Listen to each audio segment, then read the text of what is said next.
before you get angry about this thinking I'm gonna just put a Game Boy Color motherboard inside of a shell that looks like a Game Boy Pocket, it's not that, I promise. This is a real Game Boy Pocket shell. Go ahead, feel it. I'm saying all this because recently Bob Wolf from Wolf Den, What? yeah, that guy, he did a video on the Boxy Pixel Pocket GBC. That mod is an all-metal shell that is oddly shaped to look like a pocket, but fits a full-color motherboard in it. And while I'm not trying to be mean to Boxy Pixel, because I love their stuff, it just looks odd to me. It sits in that uncanny valley in my opinion. It also bugs me that the cartridge sticks out. Bob's video was great though, you should check it out.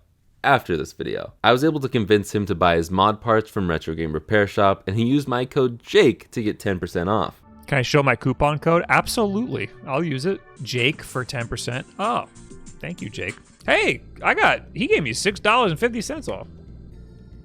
Hell yeah, dude. So what is my ultimate Game Boy Pocket? It all starts with a kit from my good friend Natalie. You nerds may know her as The Nerd. Natalie, the nerd. She made a kit that allows you to convert a GBC into a GBP, and you can use any Game Boy Pocket shell you want. However, this is something that is only for the most skilled of modders. A lot of assembly is required. So in other words, I wouldn't even recommend it to myself. But for some reason, Nat believes in me more than I believe in myself, so I had to give it my best shot. And before we cut to my slow descent into madness, I'd appreciate it if you hit that sub button. Hey, thanks. And now time for the whip transition.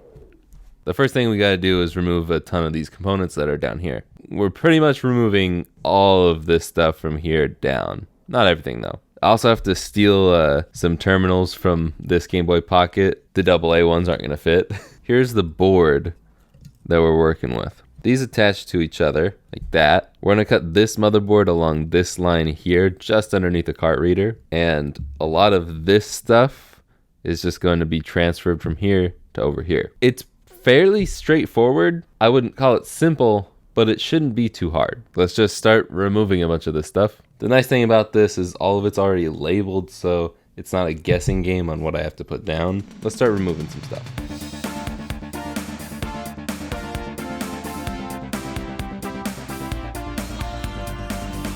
All right, the biggest components are done. Clean this up. And what's next? I'm gonna start from here and go that way. Really more from here and go that way.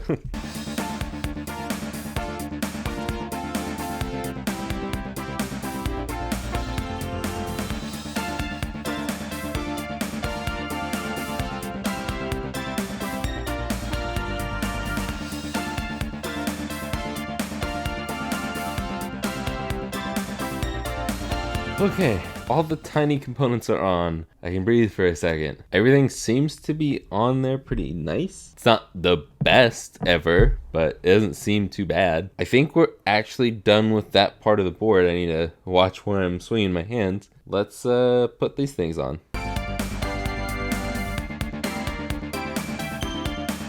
Everything's looking nice. We still have to remove the battery contacts from this pocket though. Blech.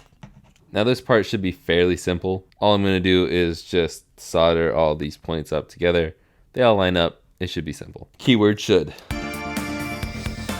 We're going to cut this in half now. Here goes nothing.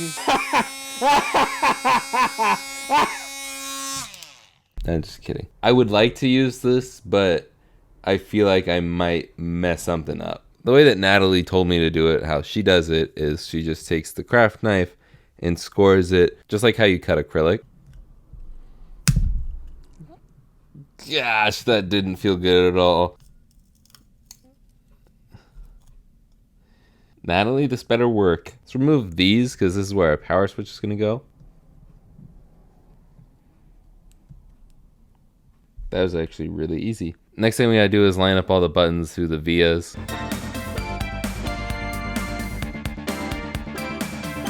Let's just test this real quick.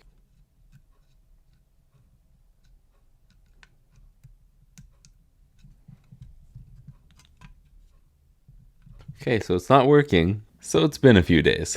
I'll show you where I'm at now. I spent 3 hours on the phone with Natalie last night, troubleshooting this thing. Don't really know what's happening. I completely destroyed the ground pin on this ribbon cable, so I just said, screw it, I'm gonna wire everything myself, and that sort of worked. I got it to turn on, but it was just a white screen, and now it doesn't work again because I took out the batteries.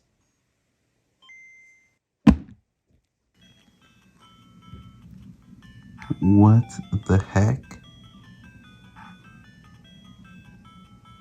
What?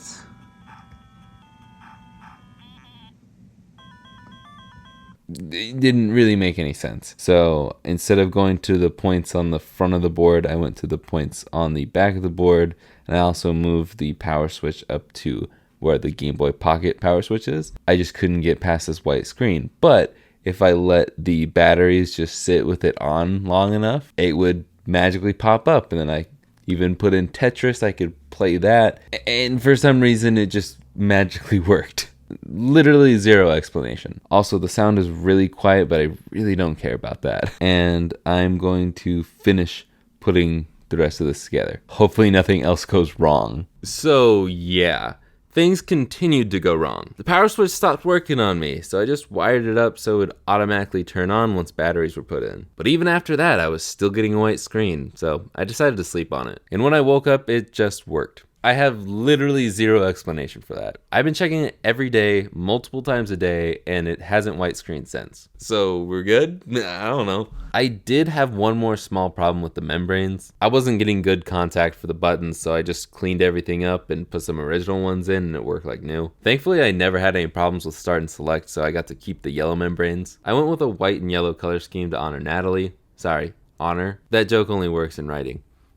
Anyway, I finished it off with a yellow LED that is so bright that when you play it in the dark, it makes the whole screen lens turn yellow. And yes, there is already a resistor on the LED. It's still super bright, but I kind of like it that way. To round off the ultimate Game Boy Pocket, we have my flash cart right here. This thing is loaded with all of my ROMs, so I don't ever have to switch out any carts if I don't want to. Even Game Boy Color ROMs, because I can play Game Boy Color games now. And for power, I'm using the superior Lotta batteries from IKEA. I prefer rechargeable batteries like these over a rechargeable LiPo battery. Lithium batteries can be dangerous, and it's not safe to charge and play. So in my opinion, there's not much reason to do a LiPo mod. So what do you guys think? Yes, I know it's not technically a Game Boy Pocket, it's a Game Boy Color, but it's really cool. And if you're gonna go and comment, oh, you ruined a Game Boy Color.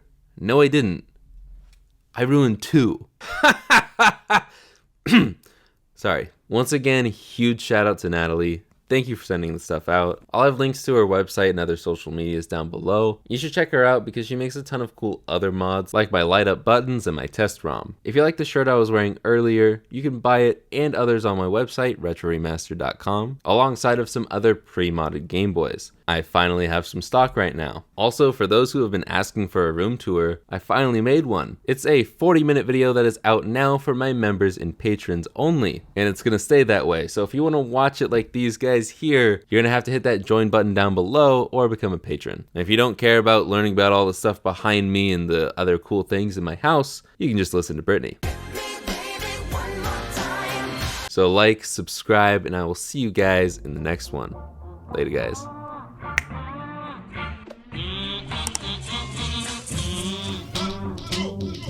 Matt Ancini of This Is just sent me a picture of him about to drink hot car water. Water that has been sitting in his water bottle, sitting in a 100-degree car. What's wrong with you, Matthew?